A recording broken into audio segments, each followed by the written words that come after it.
मोडेवडगाव तालुका श्रीगोंदा जिल्हा अहमदनगर या ठिकाणी या मुलाला पोटदुखीसाठी आपल्या धन्वंतरी कंपनीचे काही प्रोडक्ट दिले होते। 2 महिन्यापूर्वी त्यांना आपण प्रोडक्ट दिले होते, तर त्याचे रिझल्ट कसे आलेले आहेत तेच त्यांच्या तोंडून ऐकूया। नमस्ते काका। नमस्ते। तुमचं नाव सांगा। विलास बबन बनकर, राहणार मोडेवडगाव, तालुका श्रीगोंदा, जिल्हा अहमदनगर। तर आमच्या मुलाला खूप पोट दुखत होतं। त्यानंतर आम्ही आमच्या लोकल गावात दवाखान्यात गेलो, त्यांनी गोळ्या औषध दिले, त्यात काही रिझल्ट वाटलाच नाही।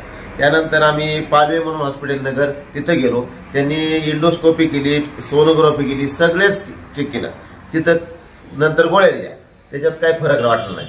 त्यानंतर आमची जोडीदार होती, ती म्हणजे आपल्याला पुण्याला जा, पाषाण म्हणून एक मेकल स्कॅन करावं लागेल, तिथं करून घ्या। त्यानंतर जाधव म्हणून एक पेशंट आहे, त्यांच्याकडे गेलो, तिथून त्यांच्या गोळ्या औषध काहीच फरक वाटत नाही।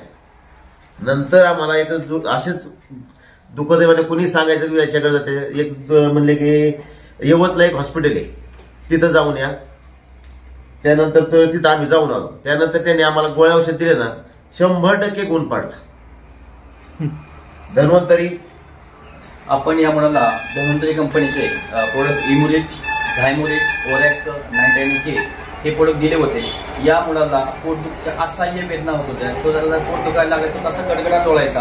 त्यांनी खूप मोठे मोठे हॉस्पिटल मध्ये त्यासाठी ट्रीटमेंट घेतली, पण त्यांना कुठेही त्याबद्दल रिझल्ट मिळत नव्हता। आणि अगदी आपण ट्रीटमेंट चालू केल्यानंतर अगदी 4-5 दिवसापासून त्या मुलाला रिझल्ट मिळाला। आज 2 महिने झाले आपण ट्रीटमेंट चालू केले, 2 महिने झाले, या मुलाच्या एकाही दिवशी पोटामध्ये दुखलेलं नाहीये। तर काका, याबद्दल तुम्ही समाधानी आहात? हो, खूप समाधानी। अजिबात त्याला काहीच त्रास नाही आता। Okay, thank you.